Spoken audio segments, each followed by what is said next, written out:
Good morning guys! So for today's video ay papakita ko sa inyo ang hotel kung saan ako nag-stay. Ayan yung building na yan guys. Kung nakikita nyo, dyan tayo nag-stay. As in, sobrang lapit lang niya sa lahat. Malapit lang siya sa mga embassies. And then, ayan, ang kaharap ko pa ay Chowking. Chowking na sobrang sarap. May favorites na naman ako dyan sa Chowking na yan. At kakainin natin siya ulit bago tayo aalis. I mean, babalik ng Thailand. So anyway, hahanapin ko yung pizza naman na Greenwich kasi ay mayroon akong nagustuhang menu doon nung kumain kami doon sa Tacloban. And finally, nakita ko na siya. Andun lang siya pala sa likod na kung saan ako nagstay. So ayan, sobrang haba ng hotel na yan. Nakakatakot. And then, mali pa yung nadaanan ko. So, tulungan nyo na lang akong maghanap. Actually, nahanap ko na nga siya. So, tumawid na lang ako ulit. Kasi, para mas mabilis. Kasi, pag dinire-reach ako pa yan, malayo na. So, balik tayo. Kasi, wala pa akong agahan. Ang oras natin ay, ewan ko anong oras na dyan. Basta, ayan na yung, hagdanan. Hi guys, papunta tayo ngayon sa Greenwich Restaurant. Kakain tayo ng ating brunch. Wala pa rin akong brunch. Ang oras natin ay alauna. Wala pa akong breakfast.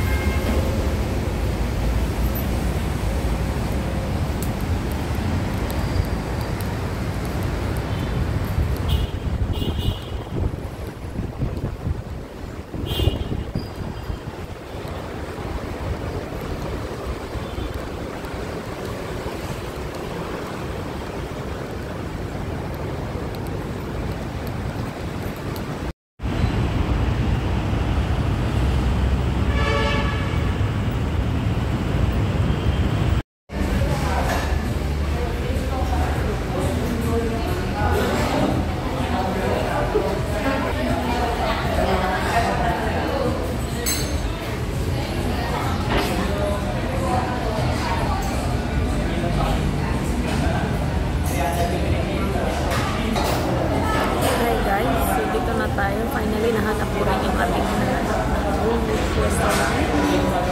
So, nung kumain kasi kami doon sa Tacloban tayo last time, meron akong masarapan na menu doon. Sabi ko, kakainin ko siya ulit bago ako babalik na Thailand. So, ayun. Ganda rin talaga pag naglakad-lakad siya. Kasi nakita ko na mayroon na sila dito.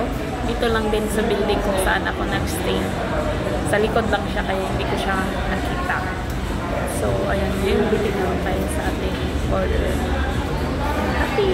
Kasi makakaya ko siya mapapakita ko sa inyo kung ano yung nagustuhan ko.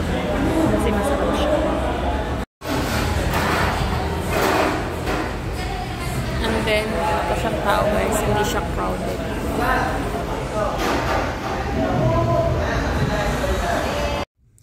So, ito na yung nagustuhan ko, guys. Oh my God, ang sarap niyan. Pero mas masarap yung itong isa. Ito talaga yung pinunta ko. Ayan, yung, roast beef. Roast beef cheese. Ano ba yun? Basta yun, sarap niyan. Kalimutan ko na yung pangalan niyan. So, ngayon, punta naman tayo dito sa hotel kung saan ako nagstay. And then, ayan yung mga building niya, guys. Grabe, sobrang tataas. Para ka nang nasa Hong Kong. Nung nakita ko yan, sabi ko, para na akong nasa Hong Kong dito Pero dito lang po yan sa Makati. And then, ayan yung view mo sa swimming pool nila dito kapag ka mag-swimming ka. Pero dahil red flag tayo, so hindi ako nakapag-swimming. Kaya nag-chill na lang tayo dyan. Ayan, malaki din yung swimming pool nila. Mayroong pambata doon sa baba, pero hindi ako nakapunta doon. Diyan lang ako sa pang matatanda na swimming pool. And then, doon ko lang siya na-find out nung may naligo ng bata doon sa taas. Ay, sa taas, sa baba. Sa baba niyan guys. Meron doon yung mga pambata na swimming pool. So, ayun na nga. Nag-chill lang ako dyan. I think nag-stay ako dyan ng like 3 hours kaysa sa room ako mag-stay. So, yun. Diyan ako stay.